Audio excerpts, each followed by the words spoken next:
नमस्कार। Big breaking लेकर news room से हाजिर हूं मैं राजीव और हमारे साथ मौजूद हैं यहां अमलेंदु जी। अमलेंदु जी, आपका स्वागत है। स्वागत इस्तकबाल आप तमाम दोस्त साथी शुभचिंतक आप सबका कर रहा हूं। जो अब तक जुड़ चुके हैं उनका भी, जो जुड़ने वाले हैं उनका भी स्वागत करता हूं। और बहुत बड़ी खबर उधर ईरान से आ रही है। ईरान लगातार ताबड़तोड़ हमले कर रहा है इजराइल के ऊपर, अमेरिकी सैन्य अड्डों के ऊपर। और ये हमले जो हैं वो ज्यादा तेज इसलिए हो गए हैं क्योंकि लारिजानी की मौत की पुष्टि हो गई और साथ साथ सुलेमानी की मौत की भी पुष्टि हो गई। इसके साथ साथ वहां जो बड़े सैन्य अधिकारी हैं, कईयों की जान चली गई इजराइल के हमले में। टारगेटेड हमला जिसमें इन्होंने जान ले ली। लेकिन यहां पर मरने और मारने के लिए अगर जब एक देश दूसरे देश के ऊपर तुला हो तो फिर आगे की कहानी युद्ध के अलावा कुछ दिखाई नहीं देती है। जंग में यही हो रहा है और यहां अमेरिका दूसरे देशों को धमकाने में लगा हुआ है। अमेरिका में खुद इस्तीफे की शुरुआत हो चुकी है। आप जानते हैं कि वहां के काउंटर टेररिज्म के जो डायरेक्टर हैं, नेशनल डायरेक्टर, और जिनको अपॉइंट किया था खुद डोनाल्ड ट्रंप ने, उन्होंने डोनाल्ड ट्रंप के ऊपर तमाचा मारते हुए इस्तीफा थोप दिया। और यह इस्तीफा बहुत मायने इसलिए रखता है क्योंकि यहां से डोनाल्ड ट्रंप और बैकफुट पे नजर आते हैं। लेकिन दूसरी तरफ इन तमाम घटनाक्रमों में जो अमेरिकी साइड, अमेरिका का पक्ष लेने वाले जो नाटो कंट्रीज पहले होते थे वो अब उनसे किनारा कर चुके हैं। एक देश और यहां सामने आ चुका है और उसका नाम है ग्रीस। ग्रीस ने भी साफ साफ मना कर दिया है। और इस बीच इमैनुअल मैक्रो का बयान आया तो इमैनुअल मैक्रो ने भी कहा है कि हॉर्मुज पर हमसे चाह रहा है अमेरिका मदद, लेकिन हम वो मदद नहीं करेंगे। इसलिए नहीं करेंगे क्योंकि अभी इस युद्ध में जब अमेरिका गया है, इजराइल गया है, तो हमारी बातचीत नहीं हुई और इसके बाद वहां युद्धग्रस्त एरिया है, इसमें अभी बीच में हमारा जाना ठीक नहीं होगा। लेकिन इस बात को सुनने के बाद जब रिपोर्टर ने पूछा डोनाल्ड ट्रंप से सुबह सुबह प्रेस कॉन्फ्रेंस में कि ऐसा कहा है इमैनुअल मैक्रो फ्रांस के राष्ट्रपति ने, तो आपकी क्या प्रतिक्रिया है? तो उन्होंने कहा कि किसने कहा है, तो मैं जवाब फिर आता है मैक्रो ने कहा है। अच्छा, तो फिर ठीक है, ये वो भी देख लें उनकी कुर्सी कितने दिन सेफ रहती है। यानी धमकी दे रहे हैं इमैनुअल मैक्रो को राष्ट्रपति डोनाल्ड ट्रंप की आपकी कुर्सी सेफ नहीं रहेगी, आप कुर्सी से उतर जाओगे। यानी अगर आपको साथ देना है, कुर्सी पे रहना है तो साथ दीजिए, वरना आप कुर्सी से उतार दिए जाओगे, मदुरो की तरह या सद्दाम हुसैन की तरह यह देखा जाएगा। लेकिन बहुत बड़ी बात यहां पर ईरान से आ रही है। ईरान के जो ताबड़तोड़ हमले हैं वो इजराइल के ऊपर आज ज्यादातर हमले हो रहे हैं और इजराइल के हमलों में क्या कुछ हुआ है, जरा उसकी खबर लेकर हमारे साथी अमलेंदु जी हमारे साथ मौजूद हैं। अमलेंदु जी, क्या चल रहा है इजराइल में? क्योंकि इजराइल की खबरें उतनी आती नहीं हैं और यहां इजराइल की खबरें हमारे तमाम साथी देखना सुनना चाहते हैं। चल क्या रहा है? राजीव जी, IRGC ने अपनी 61वीं लहर जो है वो उसको जारी किया है, 61वीं लहर। और 61वीं लहर में उसने दावा किया है कि 230 जायोनी आतंकवादी मारे गए हैं या घायल हुए हैं। ये IRGC का दावा है। 2 लोगों की जान जाने को स्वीकार कर लिया है इजराइल ने खुद, और ये स्वीकार कर लिया है कि वहाँ एक रेलवे का स्टेशन जो है वो तबाह हो गया है और उसको काफ़ी ज़्यादा नुकसान पहुँचा और एक रिहायशी बिल्डिंग को काफ़ी ज़्यादा नुकसान पहुँचा है। ये इजराइल ने अभी स्वीकार कर लिया है राजीव जी। इधर जो इनका एक जहाज़ था जिसके ऊपर बड़ा नाज था ट्रंप साहब को, और वो जहाज़ जो है वो परमाणु ऊर्जा से चलने, मतलब परमाणु ऊर्जा को लेकर चलने वाला जो US का एयरक्राफ्ट कैरियर है गेरोल्ड R. फोर्ड, उसमें आग लग गई है और उसको खड़ा करना पड़ा है। मतलब उसमें आग लग गई है। आग मिसाइल हमले के कारण लगी है। ईरान ने मिसाइल हमला किया उस पे। ईरान ने मिसाइल हमला किया और ये उसने कहा भी था ईरान ने कि अब इनके जो युद्धपोत हैं, इनके जो बेसिस हैं, सैन्य अड्डे हैं, उन पे और जो इजराइल है उसके ऊपर अब हम हमले करेंगे। इजराइल पे भी जो उसने हमले किए हैं वो इनके जो सैन्य ठिकाने हैं उन पर हमले किए हैं। ईरान ने ये साफ तौर पर कहा है और कहा है कि इंतकाम, मतलब ये हम लारी जानी के कत्ल का इंतकाम लेंगे और बहुत दर्दनाक मौत जो है वो इजराइल को हम देंगे। ये साफ तौर पर IRGC ने राजीव जी कहा है। तो IRGC ने जो कहा है यानी इंतकाम, अब क्या होगा? तो इंतकाम होगा और दर्दनाक होगा। यानी इंतकाम की आग में अब कौन झुलसेगा ये देखना होगा। ईरान तो इंतकाम के लिए निकल पड़ा है, ये दिखाई दे रहा है। और इसमें क्या इजराइल के ऊपर वो हमला होने वाला है? क्योंकि अभी से थोड़ी देर पहले अमलेंदु जी, ईरान ने एक बड़ा मिसाइल दागा है, बैलिस्टिक मिसाइल दागा है मध्य इजराइल के ऊपर। और वहां से क्या खबर आ रही है ये बताया जा रहा है कि 2 लोगों की अभी तक मौत की पुष्टि हुई है। रेल सेवाएं बाधित हुई हैं, क्या कुछ है वहां? हाँ बिल्कुल, रेल सेवाएं राजीव जी बाधित हो गई हैं। 2 लोगों की जान जाने की पुष्टि कर दी है, इजराइल ने कर दी है। नागरिकों से कहा है कि आप लोग सुरक्षित जगहों पर चले जाएं, बंकर्स में चले जाएं। एक और लहर आने वाली है, ये भी कहा है। हिजबुल्लाह की तरफ से, लेबनान की तरफ से रॉकेट दागे जाने हैं, ये भी जो है वो कहा गया है। इधर ये भी कहा है कि हम तेहरान पर हमले कर रहे हैं, तेहरान पर भी उन्होंने हमले किए हैं, इसमें भी कोई शक नहीं है। लेकिन ईरान जो है बहुत तगड़ा पलटवार कर रहा है और बुरी तरीके से जो है इजराइल को उसने क्षतिग्रस्त कर दिया है राजीव जी। और ये लारीजानी के जो हत्या किए जाने का जब ईरान ने स्वीकार किया, उसके बाद उसके हमले जो काफ़ी ज़्यादा तेज हुए। और जो सबसे बड़ी बात राजीव जी ये कि उसने अब जो अपनी मिसाइलें अब इस्तेमाल की हैं, वो उसने बहुत तगड़ी मिसाइलें हैं और जो उसकी खुद बनाई हुई मिसाइल हैं और जिनसे थर्राता है इजराइल और अमेरिका दोनों वो उसने की हैं। और ये जो है कई वारहेड वाली खुर्रम शहर 4 और कई वारहेड वाली कद्र मिसाइलें और इमाद मिसाइलों और खैबर शिकन मिसाइलों की बौछार जो है उसने कर दी है इजराइल के ऊपर। और सारी मिसाइल जो है वो सटीक निशाने पर लग रही हैं, एक भी मिसाइल को इंटरसेप्ट इजराइल नहीं कर पा रहा है राजीव जी। तो यहाँ पे साफ जैसे आप बता रहे हैं कि एक साथ के कितने खुर्रम शहर है, खुर्रम शहर के मिसाइल के अलावा आप जानते हैं खुर्रम शहर मिसाइल जो है वो कई वॉरहेड को लेकर जाता है और इसलिए ये बहुत इंपॉर्टेंट हो जाता है। इसके अलावा इमाद है, खैबर शिकन है और फतेह है, इन सब को अलग अलग ढंग से यहाँ सबका इस्तेमाल एक साथ किया जा रहा है। ईगल जो हॉक आई जैसे कहते हैं, ईगल आई है एक, उसके जरिए भी बहुत कुछ कंट्रोल किया जा रहा है। इधर से ईरान की तरफ से ईरान लगातार हमले कर रहा है और आज सुबह से उसने हमले तेज कर दिए हैं। यह लग रहा था अमलेंदु जी की ईरान का जो सुप्रीम लीडर, टॉप लीडरशिप को आपने मार डाला तो ईरान हथियार डाल देगा। उसके बाद आपने कल 18वां दिन था, कल अचानक आपने परसों रात की घटना है और कल इसकी घोषणा होती है इजराइल की तरफ से कि लारीजानी को हमने मार दिया, सुलेमानी को हमने मार दिया है। 2 टॉप इनके जो सैन्य अधिकारी हैं और लीडर भी हैं उनको मार दिया, क्योंकि इनके supreme leader Ayatollah Ali Khamenei के निधन के बाद से लारीजानी ने काफी मजबूती के साथ पूरा कमान संभाला था और उसके बाद वो आगे बढ़ रहे थे। और अभी हमने देखा था अल कुर्स जो डे था उस दिन भी वो सड़कों पे थे और वहां इंटरव्यू दे रहे थे, सेल्फी लोग ले रहे थे उनके साथ। उनका मारा जाना ये समझ में आता है कि चूंकि वो बहुत ही बिंदास घूम रहे थे। लेकिन दूसरी चीज यहां पे है कि अमेरिका और इजराइल के सामने ईरान जो है वो लगातार पलटवार फिर कैसे कर रहा है। लारीजानी नहीं है फिर भी पलटवार हो रहा है। नहीं बिल्कुल, ये पलटवार होता रहेगा राजीव जी। लारीजानी नहीं, 100 लारीजानी मारे जाएं, एक भी अगर बचेगा वो भी पलटवार करता रहेगा। ये वहां का निजाम है, जिस तरीके से बना है और जिस तरीके के उन लोगों का जज्बा है, ये वो है राजीव जी। मतलब आप सबको मार दीजिए, एक भी बचा रहेगा तो वो भी इंतकाम लेगा।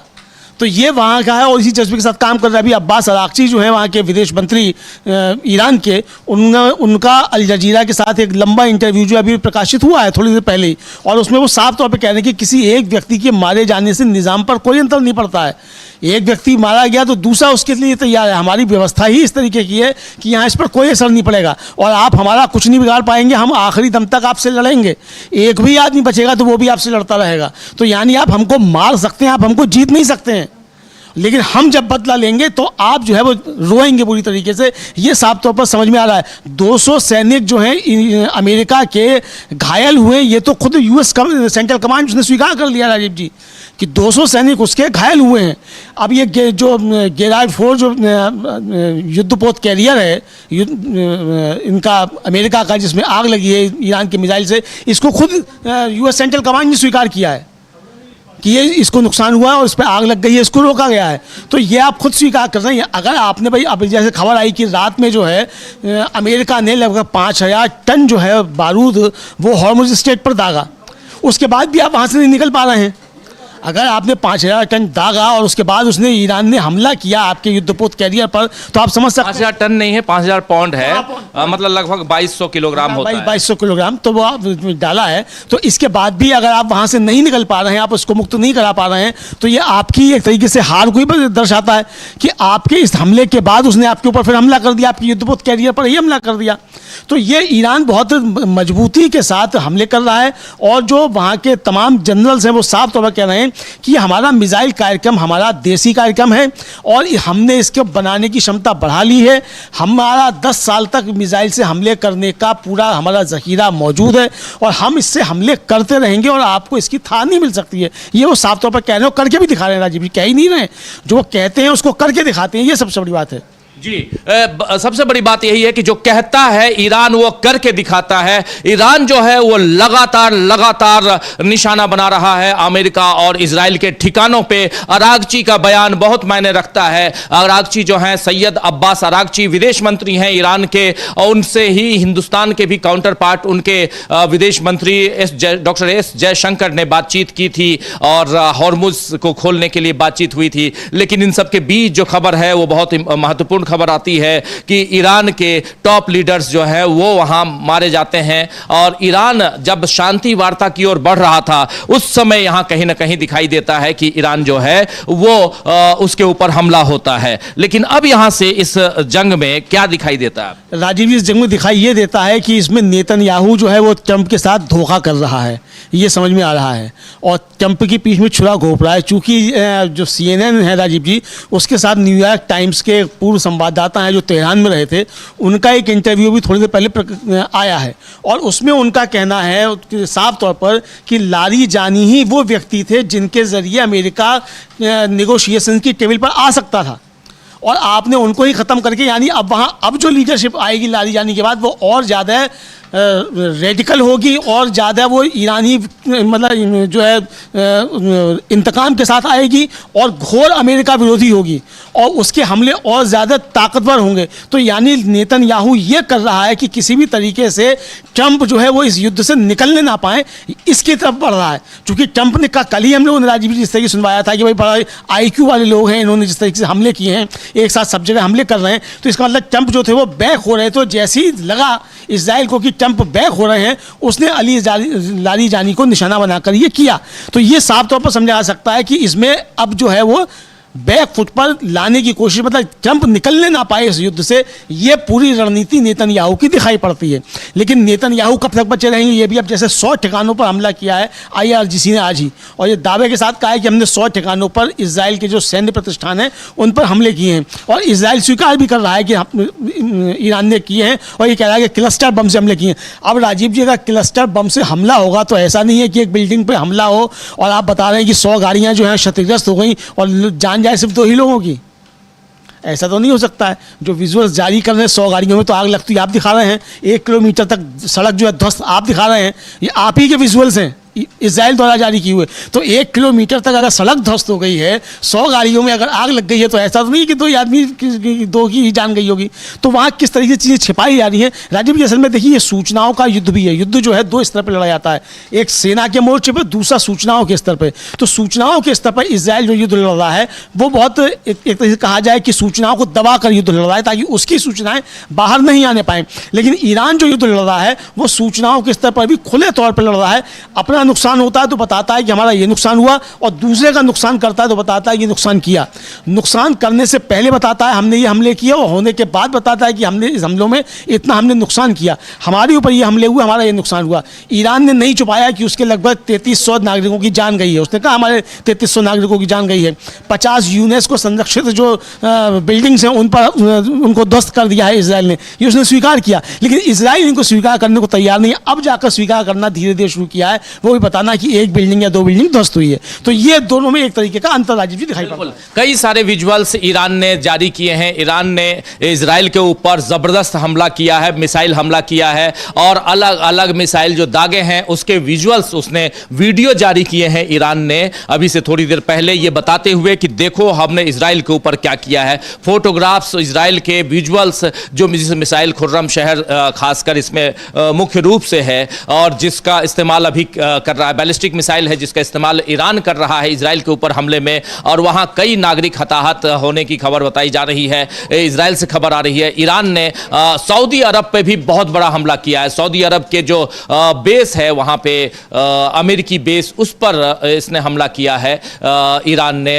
और ईरान ने कई मिसाइलों के अलग अलग जो तस्वीरें हैं वो अभी थोड़ी देर में उन तस्वीरों को भी हम दिखाएंगे। लेकिन इस बीच कल रात की तस्वीर ये देखिए, सड़क पे लोग जुलूस निकाल के निकले हुए हैं। ये वहाँ की है, ईरान की तस्वीरें हम दिखा रहे हैं, कल रात की तस्वीर आप तक हम पहुँचा रहे हैं। और ये तब जबकि ये खबर आई कि लारीजानी को मार दिया गया है, उसके बाद लोग जुलूस लेकर निकल गए सड़कों पे लारीजानी के समर्थन में, क्योंकि उनको मार डाला गया, और अल्लाहू अकबर के नारे लगा रहे थे। इस बीच कई क्लस्टर बमों के विजुअल्स जो हैं वो ईरान ने अभी से थोड़ी देर पहले जारी किए हैं, वो भी हम आपके सामने लेकर आएंगे। तो तस्वीरें बहुत कुछ बयां कर रही हैं अमलेंदु जी, और इन तस्वीरों में साफ दिखाई दे रहा है कि कहीं ना कहीं ईरान यहां से आगे बढ़ने की जुगत में है। ईरान यहां से पीछे हटते हुए दिखाई नहीं दे रहा। वो बार बार ईरान जिस ढंग से आगे बढ़ने की कोशिश कर रहा है उसमें मिसाइलों का उपयोग है, और ये दिखाई दे रहा है कि ईरान यहां से आगे अब किस कदर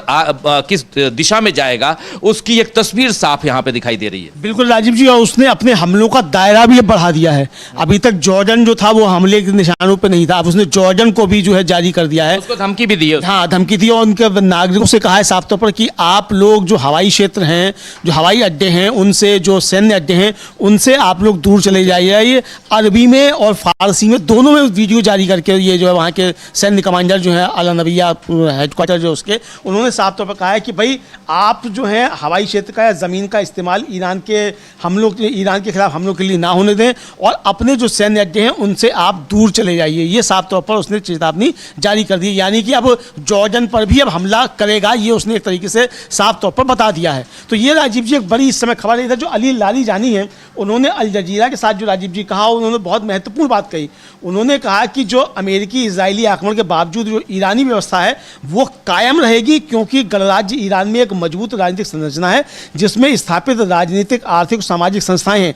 एक व्यक्ति की उपस्थिति या अनुपस्थिति इस संरचना को प्रभावित नहीं करती है। ये बहुत महत्वपूर्ण बात कही है। आप देखिए राजीव जी की पहले ही दिन आपने जब 28 फरवरी को हमला किया था तो उसी में खामेनेई की जान चली गई थी, और आज 19वां दिन है। 19 दिन तक बिना खामेनेई के ईरान लड़ रहा था। आपने तो तसव्वुर ये किया था कि खामेनेई को आप मारेंगे और ईरान सरंजा कर देगा, नहीं हुआ, बल्कि उसने पलटवार ज़्यादा कर दिए और अमेरिकी बेसिस पे हमले किए। साथ में जो आपके सहयोगी देश समझे जाते थे उनके ऊपर भी हमले किए। तो यानी उसने अपना दायरा बढ़ा दिया, और लारीजानी के मारे जाने के बाद जैसे ही उसने स्वीकार किया उसके बाद उसने अपने मिसाइल्स के हमले और बढ़ा दिए। तो यानी वहाँ की व्यवस्था वो इस तरीके की है कि वो ट्रंप के मरने से अमेरिका ख़त्म नहीं हो जाएगा राजीव जी। ठीक इसी तरीके से लारीजानी के ख़त्म हो जाने से ईरान ख़त्म नहीं हो गया। जब खामेनेई के ख़त्म होने से ईरान ख़त्म नहीं हुआ तो लारीजानी के ख़त्म होने से भी ख़त्म नहीं होगा। तो ये वहाँ की एक व्यवस्था है, उनकी पूरी तैयारियां हैं कि अगर हमारे 10 कमांडर भी मारे जाते हैं इस तरीके के, 20 भी मारे जाते हैं, तब भी ये व्यवस्था कायम रहेगी। तो ये एक बड़ा सिरदर्द जो है राजीव जी, ये है इस समय अमेरिका और इजराइल दोनों के लिए। बिल्कुल आप सही कह रहे हैं। इस बीच अमेरिका के राष्ट्रपति डोनाल्ड ट्रंप जब मीडिया के सामने आए, रोज सुबह आते हैं, वो हमारे देश के प्रधानमंत्री की तरह नहीं है जो मीडिया के सामने आते ही नहीं, लेकिन ये मीडिया के सामने आते हैं रोज, लगभग रोजाना। अगर ये नहीं आते हैं, यानी डोनाल्ड ट्रंप नहीं आते हैं, तो उनका जो व्हाइट हाउस की प्रवक्ता है वो आती हैं। लेकिन यहाँ उन्होंने जब वो मीडिया के सामने आए तो कई सारे सवाल पूछे गए। उनमें से एक सवाल ये पूछा गया कि क्या आपको डर है कि अगर आप ईरान में सेना भेजेंगे तो ये दूसरा वियतनाम बन सकता है? ये एक बड़ा सवाल पूछा गया पत्रकार की तरफ से। और देखिए, पत्रकार भी पूरे यहाँ जोश के साथ सवाल करते हैं। यहाँ पहले से सवाल दिए नहीं जाते हैं कि इसके इतर मत पूछना। तो यहाँ पर साफ साफ पूछा गया पत्रकार के जरिए कि क्या आपको डर है कि अगर आप ईरान में सेना भेजेंगे तो ये दूसरा वियतनाम बन जाएगा? जवाब क्या दिया, उनकी जुबानी सुन लीजिए और हिंदी तर्जुमा इसके बाद में बताता हूं, लेकिन जवाब सुनिए डोनाल्ड ट्रंप कह क्या रहे हैं। In Iran, because the Iranian regime has told Sky News, if you put boots on the ground in Iran, it will be another Vietnam. Are you afraid of that? No, I'm really not afraid of anything. तो सुन लिया आपने, यहां पर Donald Trump से जब यह सवाल पूछा गया तो डोनाल्ड ट्रंप ने साफ साफ कहा, नहीं, मुझे सच में किसी बात का डर नहीं है, यानी मैं डर नहीं रहा हूं। लेकिन उनके चेहरे को देख लीजिए, जरा फुल स्क्रीन ला सकते हैं तो फुल स्क्रीन लाइए इनके चेहरे को। ये चेहरा देखिए, ऊपर ब्रेकिंग हटा दीजिए तो दिखाई देगा। ये चेहरा देखिए, एक इंसान कितना थका हुआ, कितना परेशान। ये डोनाल्ड ट्रंप हैं जो कभी डांस करते हुए नजर आते थे, कभी मुस्कुराते हुए नजर आते थे, लेकिन इस ईरान जंग ने, भले ईरान साल में आपने उनके टॉप लीडरशिप को खत्म कर दिया हो, लेकिन ईरान जंग ने आपको कहां पहुंचा दिया है उसकी बानगी यहां साफ दिखाई दे रही है। डोनाल्ड ट्रंप कितना परेशान है ये साफ दिखाई दे रहा है अमलेंदु जी। और लेकिन सवाल पूछे जा रहे हैं, सबसे बड़ी बात है, और सवाल का जवाब सामने वाला दे रहा है। हाँ, बिल्कुल बिल्कुल सवाल पूछे जा रहे हो, सवालों के जवाब भी दे रहे हैं, भले ही वो अपने मन के जवाब दे रहे हो, भले ही घोषणा कर रहे हो कि हम जीत गए हैं, हमने इसका सब खत्म कर वो दिया। तो करेंगे ही भाई, वो तो करेंगे, लेकिन सवाल पूछने तो दे रहे हैं कम से कम कि तुम सवाल पूछो। हाँ, सवाल पूछने दे रहे हैं और सवालों के जवाब भी दे रहे हैं। यहाँ तो ना सवाल पूछने की इजाजत है, यहाँ तो राजीव जी चलिए अब इनके मित्र तो छोड़ दीजिए, इनके मित्र के चेले जो हैं वो ज्ञानेश कुमार, वो सवाल नहीं पूछने देते हैं, तो बात छोड़ दीजिए। तो ये जिस तरीके से ट्रंप सवाल ले रहे हैं और सवालों के जवाब दे रहे हैं, तो अपने हिसाब से जायज़ बात है कि एक युद्ध में गया हुआ देश है तो अपनी हार ऐसे कैसे स्वीकार कर लेगा। हार जाएगा तब भी स्वीकार नहीं करेगा, साफ तौर पर कुछ ना कुछ बहाने बनाएगा कि हमें इसलिए छोड़कर आ गए कि मानवता की बात थी, ये थी, मतलब कुछ ना कुछ बहाने जरूर बनाएगा। लेकिन अभी भी जो है वो सवालों के जवाब दे रहे हैं, हालांकि चढ़ते हैं सवालों से, ऐसा नहीं चढ़ते नहीं हो, लेकिन सवालों के जवाब दे रहे हैं और उनका चेहरा बता रहा है कि बहुत घबराए हुए ट्रंप इस समय दिखाई पड़ रहे हैं। 19 दिन के बाद भी ईरान ने हथियार नहीं डाले हैं। अब्बास अराक्ची का अभी फिर एक बयान आ गया है कि हमारी पूरी लीडरशिप शहीद होने पर गर्व महसूस करेगी। तो ट्रंप साहब आप अगर सबको भी मार डालेंगे तब भी उनको इस पर गर्व होगा। और राजीव जी, कल जिस तरीके से ईरान की जनता सड़कों पर उतरी है, ये लारी जानी की शहादत का जश्न मनाने के लिए उतरी, एक तरीके से कहा जाए कि शहीद हुआ एक और हमारा आदमी, पीठ नहीं दिखाई है उसने, जंग में लड़ते हुए मारा गया। तो ये शहादत का जज्बा राजीव जी, ये लाना ट्रंप साहब के लिए बड़ा मुश्किल है, बहुत मुश्किल है। उनके यहाँ एक इस्तीफा होने के बाद देखिए कितना परेशान है यहाँ पर डोनाल्ड ट्रंप, और इन सब के बीच लारी जानी की मौत की पुष्टि ईरान ने कर दी और सुलेमानी की मौत की पुष्टि भी ईरान ने कर दी। और इससे जो है वो परेशानी ईरान की बढ़नी चाहिए थी, लेकिन परेशानी में डोनाल्ड ट्रंप फिर नजर आते हैं, इजराइल नजर आता है, लेकिन ताबड़तोड़, क्योंकि अब इंतकाम की बात यहाँ आ गई है और इंतकाम की आग में झुलस रहा है इजराइल, ये साफ दिखाई दे रहा है। क्योंकि यहां से कहीं ना कहीं ईरान और भी तगड़े हमले कर रहा है। 100 से ज्यादा बैलिस्टिक मिसाइलों का इस्तेमाल किया है सुबह से लेकर अभी तक। जी बिल्कुल, 100 से ज़्यादा बैलिस्टिक मिसाइलों का किया है। उसमें कद्र है, उसमें खुर्रमशहर 4 है, कई जो मतलब उसकी अब जो उन्नत तकनीक वाली मिसाइल्स हैं अब सबको किया है। और राजीव जी, वो भी जो भारत में उनका हैदराबाद में कॉन्सुलेट है ईरान का, उसने एक विजुअल जारी किया है और उसने दिखाया कि किस तरीके से उसकी मिसाइल जो ईरान की जा रही है, और अमेरिका का बेस है, वहीं अमेरिका की एक एम्बेसी है, वो इराक का ही जहाँ तक दिखाया होगा, और वो जाकर निशाने को हिट कर रही है और उनके इंटरसेप्टर चल ही नहीं रहे हैं, रोक ही नहीं पा रहे हैं। तो ये मतलब उनका पूरा जो एयर डिफेंस सिस्टम था उसको ईरान ने तबाह कर दिया है और ज़बरदस्त तरीके से मिसाइल से हमले ईरान कर रहा है। इधर राजीव जी, IRGC के जो एयरफोर्स के कमांडर हैं, उन्होंने घोषणा की है कि अब उनका इरादा ईरान के दुश्मनों को अब तक के सबसे साहसी जवाबी हमलों से निशाना बनाना है। और ब्रिगेडियर जनरल माजिद मौसवी हैं, उन्होंने राष्ट्र के नाम एक संदेश में लिखा कि आज रात दुश्मन का आसमान आपके लिए और भी शानदार नज़ारा करने वाला है। और उनके अनुसार जवाबी कार्रवाई में नियोजित बढ़ोतरी राष्ट्र की उस मांग का जवाब होगी जिसमें कौप से कहा गया था कि वह दुश्मनों द्वारा राष्ट्र के प्रति किए गए अत्याचारों के बदले में उन्हें और भी कड़ा सबक सिखाएं। और अपने संदेश के अंत में उन्होंने जोर देकर कहा कि दुश्मन जो है वो हमारे देश को हराने में असमर्थ है। ये साफ तौर पर उन्होंने राजीव जी कहा है, यानी अब हमले और तेज होंगे, ये समझ में आ रहा है।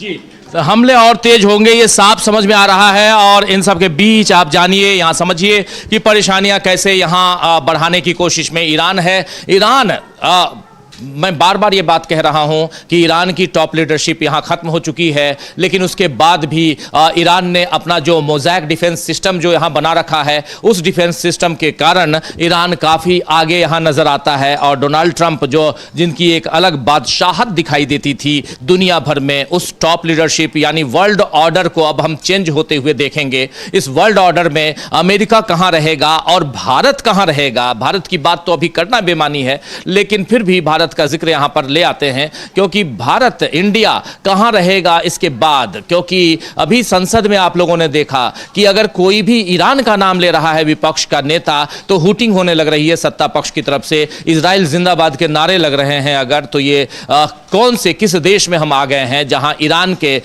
ऊपर अत्याचार को हम बहुत ही सहर्ष स्वीकार कर रहे हैं, हम बहुत खुश हो रहे हैं कि चलो ईरान के लोग मारे जा रहे हैं। ये हिंदुस्तान के और लेकिन अमलेंदु जी इतना जरूर है कि ये आम आवाम की बात नहीं है, ये आम आवाम जो चुन करके यहाँ की जनता जो चुनकर संसद में पहुंचाती है जिन लोगों को, ये उनकी अपनी आवाज है, लेकिन उन्हीं को वोट देने वाले लोग अगली दफा शायद वोट न दें, ये भी दिखता है। बिल्कुल वोट नहीं देंगे। और राजीव जी, ये जो शुतुरमुर्ग जो हैं, इनको शुतुरमुर्ग कहा जाए, जो इजराइल जिंदाबाद के नारे लगा रहे हैं, इन्हें मालूम नहीं है कि इनके 22 जहाज अभी भी हॉर्मुज़ में फंसे हुए हैं।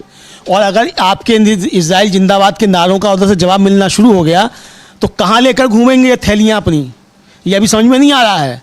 यहाँ बैठकर इजराइल जिंदाबाद के नारे लगाना बहुत आसान है। तो ये इजराइल जिंदाबाद के नारे लगाना, अगर इतने बड़े आप 30 मार खां इजराइल जिंदाबाद के नारे लगाने लगे तो जाइए जंग में शामिल होइए इजराइल के साथ। यहाँ बैठ के नारे काहे को लगाना है इजराइल जिंदाबाद के? वहाँ जाइए जहाँ जो आपकी ज़रूरत है इजराइल जिंदाबाद के नारे लगाने की। जिसको आप अपना फादरलैंड बता रहे हैं तो अपने फादरलैंड जाओ ना, फादरलैंड में जाओ, वहाँ जाकर अपना जोर दिखाओ, वहाँ जाकर लगाओ इजराइल जिंदाबाद के नारे। लेकिन राजीव जी, इस बीच इनका जो फादरलैंड है इजराइल, उसका जो स्वास्थ्य मंत्रालय है उसने अभी अभी स्वीकार कर लिया है कि पिछले 24 घंटों में 192 लोग घायल हुए हैं और 18 दिनों में 3727 लोग जो हैं वो घायल हुए हैं। ये उसने अभी लगभग 4000 लोग घायल हुए हैं, स्वास्थ्य मंत्रालय इजराइल का कह रहा है। ये बड़ी खबर यहां से आ रही है कि अभी पिछले 24 घंटे में 192 लोगों की बात आ रही है जो आधिकारिक है, 19 जिनकी जो हॉस्पिटलाइज हुए हैं। लेकिन वो लोग जो हॉस्पिटलाइज नहीं है वही वो अलग है, वो वही मारे गए हैं और वो संख्या अलग है, वो नहीं बताई जा रही है। वो नहीं बताई, जो हॉस्पिटलाइज नहीं हुए वो नहीं बताई जा रही है, और कितने मारे गए ये नहीं बताया जा रहा है। घायलों की संख्या जो है वो बताना शुरू कर दिया है। लेकिन इस बीच फ्रांस के राष्ट्रपति जो साफ इमैनुअल मैक्रो, जिन्होंने कहा है कि फ्रांस ने इस युद्ध को नहीं चुना है, हम अपने सहयोगियों के समर्थन में विशुद्ध रूप से रक्षात्मक स्थिति में हैं। साफ रक्षात्मक स्थिति में हम हैं, हम अपनी रक्षा की बात सोच रहे हैं और हमने इस युद्ध को नहीं चुना है। आइए जरा सुन लेते हैं फ्रांस के राष्ट्रपति इमैनुअल मैक्रो, उनकी जुबानी फ्रेंच में बोल रहे हैं, हिंदी आपके सामने रख चुका हूं।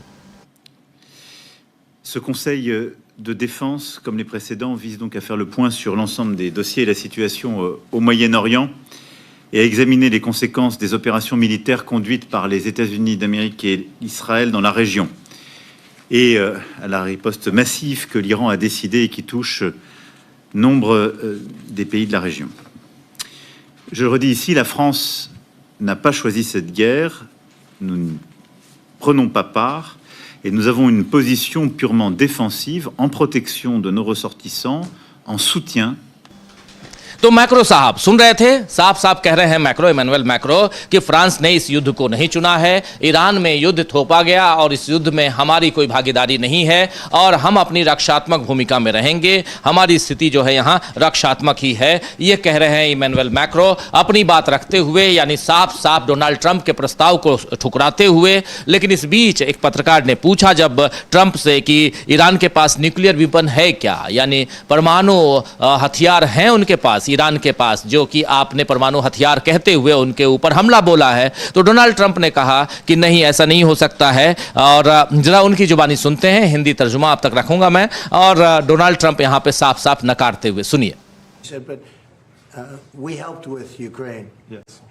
And they don't help with Iran. And they all acknowledge that Iran can't have a nuclear weapon. You yourself say, these are horrendous people. These are the worst people, and going back to Hitler, right? Going back to Hitler, these are the worst people. That's a long time ago, and there's been nothing close. तो सुना आपने Donald Trump, जी हाँ Donald Trump, कितनी बार सुनेंगे। मैं समझ रहा हूँ कि आप लोगों को इनकी आवाज़ पसंद नहीं आती होगी, लेकिन फिर भी क्या करें, सुनाना पड़ता है। मुख्य तो यही है, करता धरता इस युद्ध के। और डोनाल्ड ट्रंप यहाँ साफ कह रहे हैं कि नहीं, मुझे नहीं लगता कि ईरान के पास न्यूक्लियर वेपन हो सकता है, ये बहुत बुरे लोग हैं, कह रहे हैं ये बहुत बुरे लोग हैं, खराब लोग हैं, ये हिटलर के समय से ही अधिक बुरे लोग हैं, ये हिटलर के समय से, और ये सबसे बुरे लोग हैं। मतलब बार कह रहे हैं कि ये बुरे लोग हैं, हिटलर के समय से बुरे लोग हैं, सबसे खराब हैं, सेकंड वर्ल्ड वार के समय से खराब लोग हैं। आखिर इतना ये रोज हनुमान चालीसा की तरह पढ़ते क्या है ये? हाँ बिल्कुल, हम हनुमान चालीसा की तरह पढ़ते हैं। और राजीव जी, यहाँ एक बड़ी मज़ेदार बात हुई है, ये आयरलैंड के प्रधानमंत्री जो हैं उनके साथ बैठे हुए बात कर रहे हैं, और जब आयरलैंड के प्रधानमंत्री बोलने के लिए खड़े हुए इनके सामने, तो उन्होंने कहा कि दुनिया भर में संघर्ष के कारण बहुत लोगों की जान जा रही है। ईरान युद्ध को लेकर उन्होंने ट्रंप की आलोचना की। ये ट्रंप के सामने खड़े होकर आयरलैंड के प्रधानमंत्री ने कहा। तो ये राजीव जी बड़ी महत्वपूर्ण बात है, इनके मुंह पर ही जो उन्होंने खड़े होकर कहा कि संघर्ष के कारण पूरी दुनिया में निरपराध लोगों की जान जा रही है और ईरान युद्ध जो है वो ठीक नहीं है। ये आयरलैंड के प्रधानमंत्री ने साफ तौर पर कहा। तो यहाँ पर ये देखिए बहुत बड़ी खबर यहाँ बता रहे हैं हमारे साथी अमलेंदु जी, और कह रहे हैं कि आयरलैंड के प्रधानमंत्री के साथ द्विपक्षीय वार्ता हुई। वार्ता के बाद दोनों आते हैं। ये जो मीटिंग ये जो चल रही है, ये जो प्रेस कॉन्फ्रेंस है, ये प्रेस कॉन्फ्रेंस जो है ये वही आयरलैंड के पीएम के साथ पीसी हो रही है, प्रेस कॉन्फ्रेंस चल रही है। और इस प्रेस कॉन्फ्रेंस में आयरलैंड के जो पीएम है वो खड़े होते हैं, कह रहे हैं कि दुनिया भर में संघर्ष अभी संघर्ष का आलम है, लेकिन बहुत इस कारण बहुत ज्यादा लोगों की जान जा रही है। और ये तब कह रहे हैं, और ईरान युद्ध ठीक नहीं है। ईरान युद्ध की उन्होंने भर्त्सना की, आलोचना की, और ये भी वहां कर रहे हैं जहां पर ईरान युद्ध थोपने वाला, ईरान युद्ध की शुरुआत करने वाला इंसान जो है वो बैठा हुआ है, अमेरिका का राष्ट्रपति। तो आप समझ सकते हैं इतना गट्स, इतनी हिम्मत होनी चाहिए किसी में कि सीधे सीधे आपके मुंह पे कह पाए कि आप सही नहीं गलत कर रहे हैं। और ये आयरलैंड के प्रधानमंत्री ने ऐसा किया है। उन्होंने कहा है सैल्यूट टू आयरलैंड के प्राइम मिनिस्टर। लेकिन यहां पर बहुत आयरलैंड के प्राइम मिनिस्टर को सैल्यूट इसलिए क्योंकि कम से कम मुंह पे बोल तो रहा है कि आप गलत कर रहे हैं, ईरान में आपने जो थोपा है वो गलत थोपा है। लेकिन खबरें बहुत आ रही हैं अलग अलग जगहों से, और इन सब के बीच आपने देख लिया मैक्रो, आपने देख लिया आयरलैंड किस ढंग से साफ साफ मना कर रहा है। आपने कल देखा जापान ने मना कर दिया, और साइनी तकाची ने मना किया था, और उसके बाद फिर चीन ने मना कर दिया है। ब्रिटेन ने साफ साफ मना किया है अमलेंदु जी, ब्रिटेन ने, ऑस्ट्रेलिया ने मना किया है, ग्रीस ने आज मना कर दिया, स्विट्जरलैंड ने मना पहले से मना कर रखा है। स्विट्जरलैंड ने तो परसों अपने क्षेत्र से अमेरिकी विमान को गुजरने से भी मना कर दिया कि आप हमारी एरिया से, हमारे एयर स्पेस से नहीं जा सकते हैं, यहां तक हो गया। लेकिन इस बीच खबर जो है वो इजराइल से फिर आ रही है। ताबड़तोड़ हमले में वहां कई इमारतों के ध्वस्त होने की खबर आ रही है। हाँ बिल्कुल राजीव जी, कई इमारतों के ध्वस्त आने की खबर आ रही है, और विजुअल्स भी अब आना शुरू हो गए हैं। जैसा मैंने बताया कि 1 किलोमीटर तक लंबी सड़क क्षतिग्रस्त दिखाई जा रही है, कई बिल्डिंग्स को दिखाया जा रहा है, 100 से ज़्यादा कारों को जो है जलता हुआ दिखाया जा रहा है, और इनकी टीमें पहुंची हैं उसको बुझाने का प्रयास कर रही हैं, ये सब दिखाया गया है। एक रेलवे स्टेशन जो है वो चकनाचूर हुआ है, वो दिखाया जा रहा है किस तरीके से। इधर एक और बड़ी खबर आ रही है राजीव जी, जो ऑस्ट्रेलिया के प्रधानमंत्री हैं अल्बानीज, उन्होंने कहा है कि यूएई में जो एयरबेस है उस पर जो ऑस्ट्रेलिया की जो सुविधा थी उस पर आग लगी है उसकी ईरान के हमले में, और उसको काफ़ी ज़्यादा नुकसान पहुंचा है। ये अभी उन्होंने पत्रकारों के साथ कहा है, और कहा है कि जो ईरानी हवाई हमले से यूएई के अल मिनहाद एयरबेस पर मौजूद इमारतों को नुकसान पहुंचा है, जिसमें ऑस्ट्रेलियाई मेडिकल और रहने की सुविधाएं भी शामिल हैं। और उन्होंने कहा कि एक ईरानी मिसाइल गिरी जो बेस के पास ही जाकर लगी। हालांकि उन्होंने कहा कि किसी भी ऑस्ट्रेलियाई सैनिक को चोट नहीं लगी है, और इस समय सभी लोग पूरी तरीके से सुरक्षित हैं। एक रहने की जगह और मेडिकल सुविधा को नुकसान पहुंचा है। यह नुकसान उस छोटी सी आग की वजह से हुआ जो उस मिसाइल के बेस तक जाने वाली सड़क पर गिरने से लगी थी। तो यानी अब जो सहयोगी हैं, किसी भी तरीके से थोड़े भी सहयोगी अमेरिका के समझे जा सकते हैं, उन पर हमले अब ईरान कर रहा है, ये साफ तौर पर समझ में आ गया है। जी, इस बीच IRGC यानी इस्लामी रिवोल्यूशनरी गार्ड कोड ने सीधे धमकाते हुए इजराइल को कहा है कि लारिजानी की मौत के बदले में मध्य इजराइल पर हमने जो मिसाइलें दागी हैं ये अभी तो शुरुआत है, हम इस मौत का बदला लेकर रहेंगे। अब बदले की बात आ गई है अमलेंदु जी, यहाँ साफ साफ यही है कि हम बदला लेंगे। अब हम अपने तमाम जितने भी लीडर्स आपने मारे हैं, फर्स्ट लाइन के जितने भी लीडर्स को आपने खत्म किया है, उसका बदला लेकर ही मानेंगे। यह साफ साफ अब यहां से इस युद्ध को हम लोग कल 18वें दिन, कल ही मैं कह रहा था कि महाभारत की जो जंग थी, महाभारत का जो युद्ध था, या महाभारत अपने आप में कह लें, 18वें दिन खत्म हो गया था। लेकिन यहां पर यह 18 दिन के बाद अब नई शुरुआत दिखाई दे रही है, और वहां कौरवों की सेना अलग, अकेला जापान, यहां अकेला ईरान लड़ता हुआ दिखाई दे रहा है। और ये जिसको कहा जा रहा था कि जैसे पांडवों की सेना नहीं जीतेगी, लेकिन यह सेना यहां पर आगे बढ़ते हुए, जीतेगी हारेगी मैं नहीं कह सकता, लेकिन यहां बहुत तेजी से आगे बढ़ते हुए ईरान जो है वो दिखाई दे रहा है। बदले की जो आग है वो यहां दिखाई दे रही है, और लोग सड़कों पे हैं। ये तस्वीर अपनी तस्वीर है, अपने लोग जो प्रोफेसर वहां पे, और नारे लग रहे हैं इंतकाम इंतकाम। वहाँ जनता आवाज़ लगा रही है इंतकाम इंतकाम। राजीव जी, परिस्थितियाँ ऐसी हैं कि अगर सेना वहाँ से बैक होना भी चाहे और वहाँ का प्रशासन भी अगर जो है उस शासन जो है वो अगर समझौता करना चाहे तो जनता पत्थरों से कुचल देगी कि नो सीज फायर। वहाँ के तेहरान यूनिवर्सिटी के एक प्रोफेसर है, प्रोफेसर मरांडी, उनका एक इंटरव्यू काफ़ी ज़्यादा वायरल हो रहा है। वो कह रहे हैं कि मैं भी सीज फायर स्वीकार नहीं करूँगा। अगर हमारा निज़ाम भी अगर चाहेगा सीज फायर तो नो सीज फायर, हमको बदला लेना है। इन्होंने हमारी राष्ट्रीय अस्मिता जो है उस पर चोट की है, तो इसका हम बदला लेंगे और एक भी आदमी बचेगा तो वो इंतकाम लेगा। तो राजीव जी, ये जहाँ जाकर फंसे हैं ट्रंप साहब, ये बहुत जगह फंसे हैं। 18 दिन का तो राजीव जी चलिए ख़त्म हो गया था महाभारत, लेकिन ये चूंकि कलयुग है तो 18वें दिन अब शुरुआत हुई है असली महाभारत की। तो अब कौरवों की असली पिटाई जो अब होना शुरू होगी। और ये एक तरीके से कहा जाए राजीव जी, जैसे मैंने अभी कहा कि नेतन्याहू ने ये इंतज़ाम पक्का कर दिया कि ट्रंप जो है वो निकलने ना पाए इससे बाहर किसी भी तरीके से। तो खुद नेतन्याहू खुद तो निपटेंगे, लेकिन ट्रंप का बहुत ज़बरदस्त नुकसान करके निपटेंगे। तो ये देखने में आएगा राजीव जी, चूँकि ईरानी जो है वो किसी हाल में हथियार डालने वाले नहीं हैं, ये साफ तौर पर समझ में आ रहा है। हथियार उनके ख़त्म भी हो जाएंगे तो पत्थरों से लड़ेंगे। तो ये बहुत राजीव जी, जिस तरह की कौम है जिसने वो साबित किया है, तो इन्होंने बता दिया है कि आसान नहीं है ट्रंप साहब, नेतन्याहू साहब के लिए।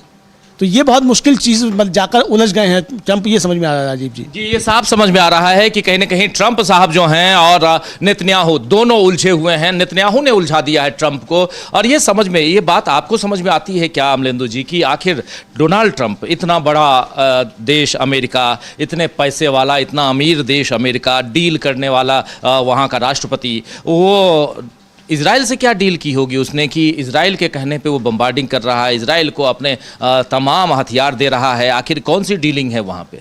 वो राजीव जी एपस्टीन फाइल्स हैं, यही कहा जा रहा है कि एपस्टीन फाइल्स हैं। और एपस्टीन फाइल्स का असली जो सॉफ्टवेयर है वो नेतन्याहू के पास है। और अब इस युद्ध से पहले नेतन्याहू गया था, ट्रंप से मिल के आया था और वही फाइल दिखा के आया है कि देखो, वरना इनको सार्वजनिक करूँ या फिर कर रहे हो हमला, और तभी ट्रंप ने कर दिया है। तो ईरान के लोग तो यही आरोप लगा रहे हैं कि एपस्टीन क्लास है, तो एपस्टीन फाइलों की वजह से दबाव में है। और इतना दबाव में है ट्रंप तो राजीव जी कि वो वहाँ के मतलब इजराइल के ही राष्ट्रपति से कह रहा है कि भाई इसको माफ़ कर दो। और वहाँ का राष्ट्रपति कह रहा है कि भाई ये जब से इजराइल बना है तब से पहला प्रधानमंत्री है जिसके ऊपर भ्रष्टाचार और धोखाधड़ी के आरोप हैं, उसमें इसके ऊपर मुकदमा चल रहा है, इसको सज़ा होनी है। इसके 4 साथियों को सज़ा हो चुकी है। युद्ध जिस दिन रुकेगा उस दिन इसको सज़ा हो जाएगी, जेल चला जाएगा। तो नेतन्याहू जेल जाने से बचने के लिए जो है ट्रंप को, अमेरिका को भी इस युद्ध में घसीटे हुए, ये समझ में आ रहा है राजीव जी। और इधर इस बीच एक बड़ी खबर आ रही है राजीव जी, इजराइल ने कहा है कि ये एक मुश्किल भरी रात थी और ईरान की तरफ से और भी हमले हुए और क्लस्टर बम और मिसाइलें दागी गई, जिससे काफ़ी दहशत फैल गई। और तेल अवीव के करीब बहुत जो है वो 2 इजरायली नागरिकों की जान चली गई। ये अभी फिर से स्वीकार किया गया और इस बारे में कुछ हलकों में चर्चा है। और उनका कहना है कि शायद ईरान की तरफ से लगातार हो रहे हमलों की वजह से इजरायली रडारों की क्षमता कमज़ोर पड़ रही है, जिससे वे ठीक ठीक पहले से पता लगा सकें कि ईरान से इजराइल की तरफ मिसाइलें कब दागी जा रही हैं। ये राजीव जी वहाँ का मीडिया अब स्वीकार कर रहा है कि हमारा एयर डिफेंस सिस्टम ध्वस्त हो चुका है और उसको इंटरसेप्ट नहीं कर पा रहे हैं, मालूम नहीं पड़ पा रहा है कि अब मिसाइलें आ रही हैं ईरान की तरफ से। तो ये एक ईरान की उपलब्धि समझी जा सकती है। अब युद्ध कितना चलेगा, क्या चलेगा, ये हम आयरन डोम कहते थे कि हमारा तो आयरन डोम है। आयरन डोम कहते थे। वो पैट्रिया जो थार थे अमेरिका के, वो सब जो है ध्वस्त हो गए हैं, कहीं दिखाई नहीं पड़ रहे हैं वो। और इसीलिए अब खुलकर जो मतलब अब देखिए, अब इसके मिसाइलों की संख्या कम हो गई है ईरान की, लेकिन हमले ताकतवर हो गए।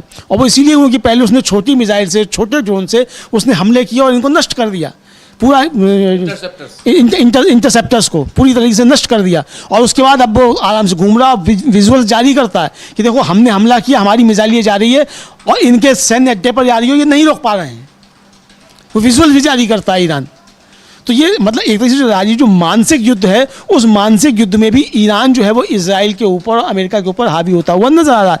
इजराइल ने तो अपने आप प्रतिबंधित किए हुए हैं सारी चीज़ें, सूचनाओं का, लेकिन अमेरिका में खुला हुआ है। तो अमेरिका में काफ़ी ज़्यादा जो है दिक्कत ट्रंप साहब के लिए हो रही है कि वहाँ सूचनाएं आ रही हैं कि अमेरिका का किस तरीके से नुकसान हो रहा है। जी बिल्कुल, दिक्कत जो है वो ट्रंप के लिए है। और इस बीच ईरान ने विजुअल्स जारी किए हैं। उस विजुअल्स को भी अभी आप बता भी रहे थे अमलेंदु जी, वो ईरान का जो कॉन्सुलेट है यहाँ हैदराबाद में, उसने भी जारी किया है। वो मैं कहूँगा कि उन विजुअल्स को, जो ड्रोन छोड़ते हुए, मिसाइलें छोड़ते हुए जो विजुअल्स हैं, उसको स्क्रीन पे ले आएँ और उसको हम दिखाएंगे कि कैसे ईरान अपने उन विजुअल्स को कि हम मिसाइलें दाग रहे हैं, अब वो प्रूफ दे रहा है। ईरान अब प्रूफ देता हुआ दिखाई दे रहा है। ये साफ हम लोग मान सकते हैं। और लेकिन इजराइल के ऊपर सुबह से जिस ढंग से हमले कर रहा है ईरान, और ईरान के लोग सड़कों पे जिस ढंग से हैं, ये हमारी एक्सक्लूसिव तस्वीरें आप देख रहे हैं। इन तस्वीरों में आप सड़कों पे देखिए, चाहे तेहरान हो, चाहे कुंभ हो, चाहे निस्फहान हो, हर जगह, हर अलग अलग शहरों में, चाहे मिनाब खासकर जहां लड़कियों के स्कूल पे उसने हमला किया था, 181 लोग, उसमें से 168 बच्चियां मारी गईं। इन सब को अगर देखा जाए तो वह साफ दिखता है कि ईरान यहां से अब बदला लेने की भावना से बिल्कुल आगे बढ़ चुका है। वो कहता है कि हमको सीज फायर नहीं चाहिए, हमको सीधा इसका पूरा का पूरा फाइनल जो ब्लूप्रिंट है वो चाहिए। यानी अब आगे युद्ध नहीं करेगा कोई हमारे ऊपर, और अगर युद्ध करेगा तो फिर वो क्या भुगतेगा, और अभी तक जितना कुछ क्षति हुई है उसका हर्जाना कौन देगा, ये सारी बातें चाहता है लिखित रूप से ईरान। और इसीलिए ईरान यहाँ पर आगे बढ़ता हुआ दिख रहा है। इस बीच बहुत सारी खबरें भी आ रही हैं अमलेंदु जी, मैं देख रहा हूं आपके पास भी बहुत सारी खबरें हैं, उन खबरों जी खबरें। और इस बार जो है ईरान के खुफिया वरिष्ठ अधिकारी हैं, उन्होंने वहाँ का जो प्रेस टीवी है उसके संवाददाता से खास बातचीत में दावा किया है कि यूएस को पहले हफ्ते में ही 3200 से ज़्यादा जो हैं वो क्षति हुई है सैनिकों की या जानों की या मतलब नागरिकों की, इस सब मिलाकर 3200 नागरिक और सैनिक मिलाकर मतलब मारे गए और घायल दोनों मिलाकर, ये उन्होंने खासतौर से दावा किया है। और उन्होंने कहा है कि जो क्षेत्र से बाहर के सूत्र हैं, मतलब इनको बाहर के सूत्रों से जानकारी मिली है कि ईरान को अमेरिकी नुकसान का एक व्यापक आकलन दिया गया, जिसमें 28 फरवरी से शुरू हुए ईरानी जवाबी सैन्य अभियानों के कारण हुए मानवीय और भौतिक दोनों तरह के नुकसान शामिल हैं। और खुफिया जानकारी में भारी जानमाल के नुकसान का विवरण दिया गया है, जिसमें बताया गया है कि अकेले पहले हफ्ते में ही कम से कम 200 अमेरिकी सैन्य कर्मी मारे गए और 3000 से ज़्यादा घायल हुए। 200 को मारे जाने नहीं, लेकिन 200 के घायल होने को तो वहाँ के यूएस सेंट्रल कमांड ने स्वीकार कर लिया है। इनका दावा है कि 200 मारे गए हैं और 3000 घायल हैं, ये इनका दावा है। और अगर राजीव जी वो इब्राहिम लिंकन जो है वो ध्वस्त हो गया और उसमें आग लग गई, अगर वो गेराल्ड फोर्ड कौन जो वो है गेराल्ड आर फोर्ड, अगर उसमें आग लग गई और उसको जो है आग 30 घंटे से बुझ नहीं पा रही है, तो मरा एक भी नहीं होगा। ऐसा कैसे हो सकता है कि आपका युद्धपोत कैरियर जो है उसमें आग लगे और 30 घंटे में आग बुझा नहीं पाए आप, और उसके बाद आप कहें कि इसमें कोई जान ही नहीं गई है? ऐसा कैसे हो सकता है? तो ये छुपाया जा रहा है। चूंकि अगर ये सूचनाएं राजीव जी अमेरिका में पहुंचना शुरू हो जाएंगी कि 3000 जो है वो घायल हैं और 200 सैनिक मारे जा चुके हैं, तो विद्रोह एक ज़बरदस्त तरीके का अमेरिका में हो जाएगा। तो इसलिए इन खबरों को वहाँ छिपाया जा रहा। तो ये अभी वहाँ के जो खुफिया अधिकारी हैं उन्होंने इसको दावे के साथ कहा है कि 3200 का जो है नुकसान अमेरिका को हुआ है। ये बहुत बड़ा नुकसान है। खुफिया अधिकारी के जरिए, ये ईरान के खुफिया अधिकारी के जरिए ये खबर आई है। वो कह रहे हैं साफ साफ कि अब तक इस युद्ध में 3200 सैनिक और नागरिक दोनों मिलकर अमेरिका के मारे गए हैं। इस जंग में 3200 नागरिकों की मौत की बात अगर कही जा रही है, जिसमें 200 तो सीधे सीधे अमेरिकी सैन्य अधिकारी हैं, सैनिक हैं, इसकी बात अगर कही जा रही है तो ये बहुत बड़ी बात हो जाती है यहाँ पे, क्योंकि यहाँ से ईरान जो है वो अपर हैंड में नजर आता है। ईरान की तरफ से अगर ये बात, ये दावा, और ये सही कह रहे हैं अमलेंदु जी की 200 सैनिक घायल हैं, ये अमेरिका ने भी स्वीकार किया था। अमेरिका के ही एक अधिकारी ने बताया था। ये यूएस सेंट्रल कमांड उनका जो उसने स्वीकार किया है, उसने स्वीकार किया था। यूएस सेंट्रल कमांड जो है उसने स्वीकार किया था 200 घायल हैं। और यहां बताया जा रहा है कि 200 को हमने मारा है, 3000 नागरिक जो हैं वो हताहत हुए हैं।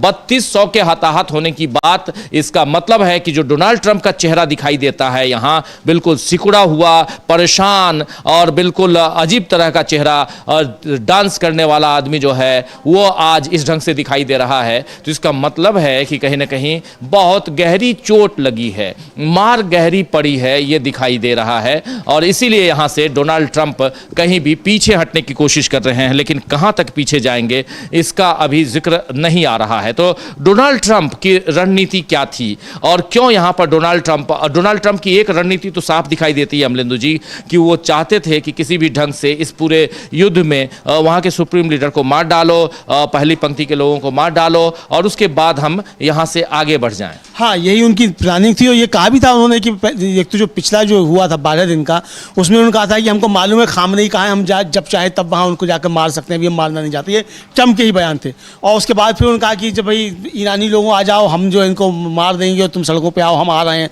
तुम्हारी मदद करने के लिए। उसके बाद फिर जब कर दिया तो उसके बाद कहा कि ईरान सरेंडर कर देगा, अनकंडीशनल सरेंडर। अब सरेंडर की तो बात ही नहीं कर रहे हैं, ट्रम्प भूल गए। एक हफ्ते तक जो कहते रहे अनकंडीशनल सरेंडर, अब वो सरेंडर की बात करना तो भूल ही गए हैं कि ईरान सरेंडर भी करेगा। और ईरान साफ तौर पे कह रहा है कि नो सीज फायर। तो ये एक ज़बरदस्त अंतर्राज्यीय 18 दिनों में आया है कि ट्रंप के मुंह से अनकंडीशनल सरेंडर शब्द गायब हो गए और ईरान अभी भी कह रहा है नो सीज फायर। ये एक अंतर जो है वो आया है। इस बीच दुबई में धमाकों की खबर आ रही है, दुबई से धमाकों की खबर आ रही है। ईरान ने मिसाइल दागे हैं दुबई के ऊपर, ये खबर आ रही है। दुबई में ईरान की तरफ से मिसाइलें दागी गई हैं, ये खबर दुबई से आ रही है। दुबई और अबू धाबी दोनों में, यूएई की राजधानी अबू धाबी और दुबई जो उसका दूसरा बड़ा शहर है, इन दोनों पे ज़बरदस्त बम्बार्डिंग की खबर, मिसाइल दागने की खबर आ रही है। और आज अपना खुर्रम शहर से लेकर फतेह से लेकर तमाम अलग अलग जो बड़े बैलिस्टिक मिसाइलें हैं उसका इस्तेमाल ईरान कर रहा है। और ईरान साफ साफ कह रहा है कि अली लारीजानी और सुप्रीम लीडर्स के मौत का बदला हम लेने के लिए अब निकले हैं, अब इंतकाम होगा। इंतकाम के नारे लग रहे हैं सड़कों पे और इन सब के बीच अल्लाहू अकबर के नारे भी वहां सड़कों पे गूंज रहे हैं। तो ये नारे एक जोश पैदा करते हैं, वहां की जो जनता है वो बाहर निकल के आती है और सड़कों पे, वो कल तो शाम 5 बजे से ही सड़कों पे थी, जबकि पहले इफ्तार जो होती थी, इफ्तार के बाद लोग बाहर निकल के आते थे और लगभग आधी रात तक वो बाहर रहते थे, नारेबाजी करते थे, एक दूसरे के प्रति यहाँ साथ का वादा करते थे। लेकिन वो सब कल को और भी जल्दी ये सब ईरान में देखने को मिला, क्योंकि लारीजानी की मौत की खबर कल ईरान में जैसे ही फैली उसके बाद से ही ये खबरें आने लगी। इस बीच दुबई की खबर जो आ रही है वो भी इंपॉर्टेंट है और दूसरी खबर जो आ रही है वो उधर से लेबनान से आ रही है। बेरूत पर हमला किया है इजराइल ने और इजराइल ने बेरूत के ऊपर, लेबनान की राजधानी बेरूत के ऊपर हमला किया, हिजबुल्लाह के ठिकानों पे हमला किया है। इजराइल भी अपने 2 मोर्चे खोल रखा है, 2 नहीं बल्कि 3 मोर्चा खोल रखा है। एक तरफ वो हमास के ऊपर हमला कर रहा है, दूसरी तरफ वो हिजबुल्लाह के ऊपर हमला कर रहा है और तीसरी तरफ वो ईरान के ऊपर हमला कर रहा है। लेकिन ईरान ने एक साथ बहुत सारे मोर्चे खोल रखे हैं और भी बहुत सारी खबरें आ रही हैं। बहुत सारी खबरें और इस समय अभी जो खबर आ रही है वो ये आ रही है कि खाड़ी के जो क्षेत्र हैं उसमें ईरान के हमले जारी हैं। बहरीन, कुवैत, कतर, सऊदी अरब और संयुक्त अरब अमीरात, इन सभी ने कहा है कि ईरान की तरफ से ड्रोन और मिसाइलों के हमले जारी हैं। ये इन सब ने स्वीकार किया है कि उनकी तरफ से ड्रोन और मिसाइल्स के हमले हो रहे हैं। इन देशों ने स्वीकार किया राजीव जी अभी जी। तो ईरान की तरफ से इन देशों ने स्वीकार किया है, चाहे वो कतर हो, कुवैत हो, चाहे वो बहरीन हो, चाहे यूएई हो, चाहे वो ओमान हो, इन सब देशों पे, ओमान पे ज़्यादा हमला नहीं दिखाई दे रहा है, ओमान पे नहीं है, लेकिन ये तमाम देश जहाँ जहाँ इसने हमला किया है उसमें कतर, कुवैत, बहरीन, सऊदी अरब और अब जॉर्डन को भी इसने धमकाया है साफ साफ ईरान ने कि जॉर्डन आप संभल जाइए, आपके यहाँ से हमारे ऊपर हमले हो रहे हैं और आप अमेरिकी और वहाँ के नागरिकों को इसने उर्दू और फारसी में, अरबी और फारसी में इसने पूरा पैगाम भेजा है और जिसमें साफ साफ कहा है कि आप अमेरिकी सैन्य ठिकानों से दूर चले जाइए आप लोग, क्योंकि यहां हम बम्बार्डिंग कभी भी कर सकते हैं, मिसाइलें दाग सकते हैं। टारगेटेड मिसाइलें दागी जा रही हैं ईरान की तरफ से और ईरान को साथ मिलता हुआ दिखाई दे रहा है इधर रूस का। तो रूस और चीन ये दोनों साथ तो दे ही रहे हैं, इस पर हम लोग बहुत बार चर्चा कर चुके हैं, लेकिन खबरें अलग अलग तरह से आ रही हैं। इन खबरों में अमेरिका के राष्ट्रपति डोनाल्ड ट्रंप पिछड़ते हुए नजर आ रहे हैं, लेकिन संयुक्त राष्ट्र की एजेंसी ने कहा है कि ईरान के परमाणु ऊर्जा संयंत्र पर एक प्रोजेक्टाइल गिरा है, उनके उस पे परमाणु ऊर्जा संस्थान के ऊपर। यह संयुक्त राष्ट्र का कहना है, यूनाइटेड नेशन का कहना है। परमाणु तकनीकों की देखरेख करने वाली संयुक्त राष्ट्र की संस्था IAEA ने एक बयान में कहा है कि मंगलवार यानी कल शाम को बुशहर परमाणु ऊर्जा संयंत्र में हुई एक घटना घटी है और इस संयंत्र को किसी तरह का नुकसान होने या कर्मचारियों को चोट लगने की रिपोर्ट तो नहीं आई है, लेकिन वहां पर प्रोजेक्टाइल को गिराया गया है और यह डर इसलिए है क्योंकि कहीं लीकेज हो गया, अगर किसी तरह की अगर यहां दिक्कत आ गई तो वो परेशानी बढ़ सकती है, न सिर्फ इनके लिए बल्कि पूरी दुनिया के लिए परेशानी बढ़ सकती है। बिल्कुल राजीव, ये पूरी दुनिया के लिए परेशानी बढ़ सकती है और साफ तौर पर समझा जा सकता है कि ये अगर इस तरह की चीज़ हुई तो इसका मतलब फिर पलटवार अब दूसरे तरीके के भी शुरू हो जाएंगे और ये शंकाएं बार बार व्यक्त की जा रही हैं कि क्या इजराइल और अमेरिका जो है वो परमाणु अस्त्रों का भी इस्तेमाल कर सकते हैं। इस तरह की शंकाएं व्यक्त की जा रही हैं। आगे करना नहीं चाहिए, करेंगे तो वो बहुत उल्टा काफ़ी ज़्यादा पड़ सकता है, लेकिन जब ये ज़्यादा पिटेंगे तो वो भी कर सकते हैं। लेकिन अब ये अगर परमाणु ठिकानों पर हमले हो रहे हैं राजीव जी, और ये साफ तौर पर कह चुका है ईरान कि भाई हमारे पास वो बनाने की क्षमता नहीं है, हम नहीं बना रहे हैं और हमारा फतवा जारी है कि हम ये नहीं बनाएंगे, इसके बावजूद अगर इस तरीके के हो रहे हैं तो ये एक बड़ा चिंता की बात हो सकती है और फिर रिटेलिएट जो है ईरान और ज़्यादा कर सकता है, तो जिसका नुकसान आखिर में जाकर ईरान अमेरिका और इजराइल को ही राजीव जी साफ तौर पर होता हुआ दिखाई देगा अगर ये इस तरीके के हमले जारी रहते हैं। ये देखने में आ रहा है राजीव जी। जी जी, लेकिन दुबई पे बड़ा हमला हुआ है, ये कहा जा रहा है कि दुबई पे एक बड़ा हमला हुआ है, दुबई में भी जो अमेरिकी सैन्य बेस है,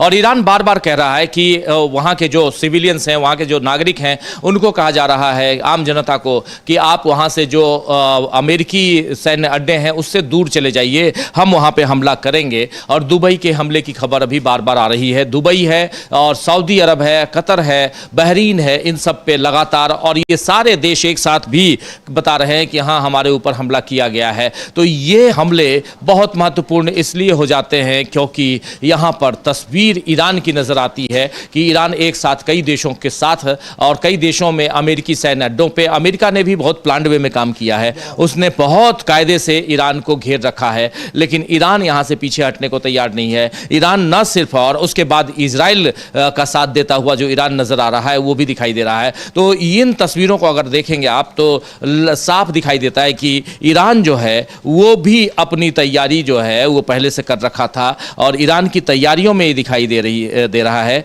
कि वो अपने मिसाइलों का डेवलपमेंट उसको पहले से बना के रखना, और मिसाइलें बहुत ज़्यादा इनके पास हैं, ये भी बीच बीच में मिसाइलों और ड्रोन्स की खेप का वीडियो जारी करना, और आज मिसाइल अटैक किए उसका भी वीडियो जारी करना, ये सब इसके पीछे की रणनीति क्या हो सकती है? क्या यहाँ अपने लोगों में जोश भरने की कोशिश है या यहाँ से दुश्मन को डराने की कोशिश है? क्या है? लेकिन दुश्मन को डराने के चक्कर में कहीं अपने ठिकाने को तो नहीं बता दे रहे हैं? नहीं, अपने ठिकाने नहीं बता रहे हैं वो राजीव जी, वो अपना जो मिसाइल से उनका मुजाहिरा एक तरीके से करते हैं। तो एक तो अपने लोगों में जोश कि भाई हम जो हैं अभी भी लड़ रहे हैं और लड़ेंगे, हम पे जखिया पूरा है। ये दूसरा, ये एक मानसिक दबाव जो है वो वहाँ की जनता पे, इजराइल की खास तौर पे बनाने की, कि भाई ईरान के पास बहुत हथियार हैं और ये अभी मार करेगा। एक तो जिस तरीके से इंटरसेप्टर्स ध्वस्त कर दिए, रडार ध्वस्त कर दिए उनके, उसके बाद अब इजराइल की जनता के अंदर ये बात होने लगी कि भाई ईरान के पास तो मिसाइल बहुत है, अब ये तो हमारा रोक ही नहीं पा रहा है, ये आके हमले करेंगे तो अब नुकसान होगा। और अब जिस तरीके से अभी तक राजीव जी किसी भी नागरिक ठिकाने को निशाना बनाकर ईरान ने हमला नहीं किया, लेकिन अब ईरान कह रहा है कि अगर आपने हमारे नागरिक क्षेत्रों पर हमले किए हैं तो हम भी आपको उसी तरीके से जवाब देंगे, क्योंकि आपने हमारे जो सैन्य अधिकारी की जान ली है, जिस तरीके से ये हत्या है, ये युद्ध नहीं है, तो इसका बदला भी इसी तरीके से दिया जाएगा। तो इंतकाम की जो बात की जा रही है, तो ये अब इधर इस बीच राजीव जी अली लारीजानी के मारे जाने से पहले ईरान ने एक वीडियो जारी किया और उसमें इजराइल के 100 के आसपास पायलट जो थे उनके बाकायदा चित्र और फ़ोन नंबर उसमें जारी किए और उनको संदेश दिया कि या तो आप इस युद्ध से दूर चले जाइए वरना फिर आप परिणाम भुगतने के लिए तैयार रहिए। तो यानी बता दिया ईरान ने ये कि इंटेलिजेंस भी उसकी कितनी तगड़ी है, उन लोगों के घर, उनके चित्र, उनके फ़ोन नंबर सब उसने उस वीडियो में बता दिया कि ये हैं। तो यानी अब इजराइल की सेना जो उसके अंदर भी एक ये दबाव बनेगा कि अरे हमारे तो सब लोगों की इनको पूरी जानकारी है कि हमारा घर कहाँ पे है, हम किस स्तर पे हैं और कहाँ हमारी तैनाती है, क्या हमारे फ़ोन नंबर, ये सब इसके पास है। तो राजीव जी, एक जो मानसिक युद्ध होता है, युद्ध के दौरान जो चला करता है पैरेलल, उसमें भी ईरान मतलब 24 पढ़ता हुआ ही नज़र आता है, 19 नहीं है। ये एक बड़ी बात जो है सामने आ रही है।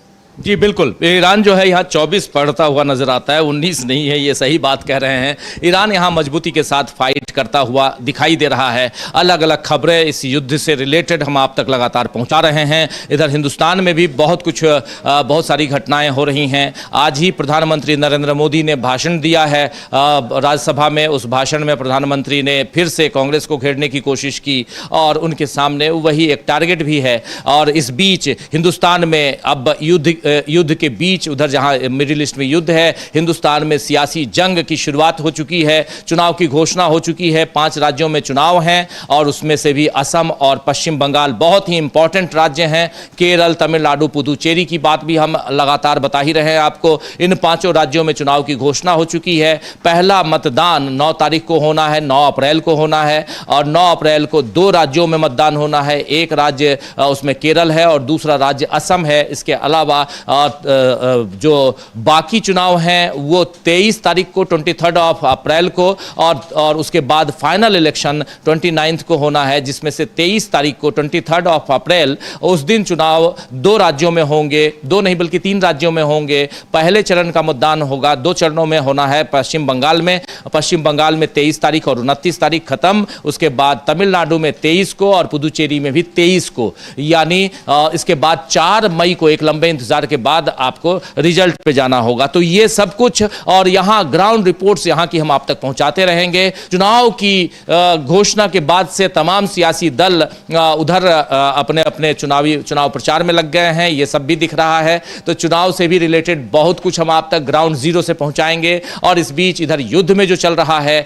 वो भी हम आप तक पहुंचा ही रहे हैं। तो बहुत ऐसी खबरें हैं जो हम आप तक पहुंचा रहे हैं, लेकिन इन सब के बीच और भी बहुत सारी खबरें हैं। अमलेंदु जी, क्या कुछ आपके पास और है? राजीव जी, इस बीच खबर ये है कि जो रिलीजियस स्वतंत्रता का विभाग है वहाँ का, अमेरिका का, उसने आरएसएस पर बैन लगाने की बात कही है। हाँ, ये भी बहुत बड़ी खबर आप सही कह रहे हैं। ना सिर्फ आरएसएस पे, रॉ पे भी, लेकिन आरएसएस पे, रॉ पे तो समझ में आता है क्योंकि निज्जर हत्याकांड के बाद से जो मामला फंसा हुआ है। लेकिन आरएसएस पे लगाने की बात की और तब की है राजीव जी, जबकि ये खबरें आई थी कि आरएसएस ने वहाँ एक जो लॉबिंग करते हैं लॉबिंग फर्म को हायर किया हुआ है कि वो आरएसएस के पक्ष में वहाँ लॉबिंग करें। उसके बाद अगर इस तरह की चीज़ आ रही है तो ये भी राजीव जी एक बड़ी खबर है। मोदी जी के मित्र जो हैं वहाँ क्या क्या चल रहा है, तो ये भी जो इजराइल जिंदाबाद के नारे लगा रहे हैं वो इधर भी क्या है। ये खबर बिल्कुल ये दब गई है, लेकिन बहुत बड़ी खबर है। चलते चलते ये खबर आप लोगों को बता दूं, अमेरिकी रिलीजियस कमीशन है, अमेरिकी का आयोग है, उसने, ये सरकारी आयोग, स्वायत्त संस्था, उसने अभी 3 दिन पहले की खबर है लेकिन बहुत महत्वपूर्ण है। वीडियो हमने बनाया था, आपने देखा होगा, उस खबर को सुना होगा, लेकिन वो खबर बहुत महत्वपूर्ण हो जाती है क्योंकि उसने साफ साफ अमेरिकी सरकार को ये सजेशन दिया है, सुझाव दिया है कि आप रॉ के ऊपर और आरएसएस के ऊपर, दोनों के ऊपर, मुख्य रूप से आरएसएस के ऊपर आप बैन कीजिए। उनके लोगों को यहां अमेरिका आने से रोकना होगा और उनके संगठन अगर अमेरिका में हैं तो उनको भी रोकना होगा क्योंकि ये खतरनाक हैं, बहुत खतरनाक हैं। ये बताया गया है उस रिलीजियस कमीशन की जो रिपोर्ट है उसमें, और ये साफ कहा गया है कि आप यहां से इनको अगर नहीं रोकेंगे तो हमारे देश के लिए ये खतरा है। और खासकर आरएसएस यानी राष्ट्रीय स्वयंसेवक संघ खतरा है अमेरिका के लिए। अमेरिकी संस्था, अमेरिकी आयोग, रिलीजियस आयोग जो है वो ये बता रहा है। बिल्कुल राजीव जी, और इस बीच एक बड़ी और खबर आ गई है चलते कि ईरान ने जो है वो इजराइल के जो औद्योगिक क्षेत्र हैं उन पर हमले करना शुरू कर दिए हैं। और दक्षिणी इजराइल में जो है होलोन जो है, तेल अवीव में होलोन जो है वहाँ औद्योगिक क्षेत्र है, उस पर उसने हमला किया है और ज़बरदस्त आग वहाँ लगी हुई है और जो बुनियादी ढांचा है उस पर मिसाइल से उसने हमला किया है ईरान ने। ये अभी की ताज़ा खबर है जी। तो ईरान लगातार हमला कर रहा है और ईरान के हमले अब औद्योगिक क्षेत्रों पे भी और खासकर तेल अवीव, यरूशलेम और ऐसे दूसरे तमाम जो वहां के शहर हैं उन पे हमला कर रहा है, यानी इजराइल के शहरों पर हमला कर रहा है। और बार बार कह रहा है कि हम सिविलियंस पे हमला नहीं कर रहे हैं, लेकिन वहां के जो औद्योगिक प्रतिष्ठान हैं अब उस पे हम हमला करेंगे। और कहा था, कल ही कहा था और अब हमला करना शुरू कर दिया है। इसके अलावा सरकारी संस्थानों पे हमला कर रहा है, लेकिन अस्पतालों पे, स्कूलों पर, इन सब पे हमला ईरान नहीं कर रहा है। और ईरान बार बार कह रहा है कि इजराइल उल्टा कर रहा है, इजराइल हमारे यहाँ अस्पतालों और स्कूलों पर हमला कर रहा है, जो सरासर गलत है। इसको इसको लेकर एमनेस्टी इंटरनेशनल और United Nation Human Rights Commission, इन सब ने भी बहुत नाराजगी जाहिर की है, ये भी दिखाई दे रहा है। तो बहुत कुछ इस ईरान युद्ध से, ईरान जंग से जो हम आप तक लगातार लेकर आ रहे हैं। अपडेट्स के लिए आप हमारे साथ जुड़े रहिए। इस कार्यक्रम को, न्यूज रूम से इस ब्रेकिंग न्यूज को अब समाप्त करने की इजाजत चाहता हूं। बहुत बहुत शुक्रिया आपका अमलेंदु जी, और बहुत बहुत शुक्रिया आप तमाम दोस्त साथी शुभचिंतक हमारे, आप सबका शुक्रिया अदा करता हूं जो हमारे साथ जुड़े रहे इस कार्यक्रम में। और अब से ठीक 1 घंटे बाद 2 बजे देखिए खरी खरी, 4 बजे फिर इसी न्यूज रूम से एक ब्रेकिंग लेकर हम फिर आएंगे, और तमाम अपडेट्स के साथ शाम 4 बजे, उससे पहले 2 बजे एक छोटे से ब्रेक के लिए, और फिर शाम 7 बजे मेरे साथ न्यूज पॉइंट देखना मत भूलिए, जहां ईरान से लेकर तमाम अलग अलग जगहों से हमारे साथी रहते हैं जो बहुत ही विस्तार से चर्चा करते हैं, जिसमें बहुत कुछ आप तक पहुंचाना जरूरी होता है। उन तमाम खबरों पर विस्तार से चर्चा के लिए शाम 7 बजे न्यूज पॉइंट में हमारे साथ जुड़िए। मुझे और अमलेंदु जी को दीजिए इजाजत। नमस्कार।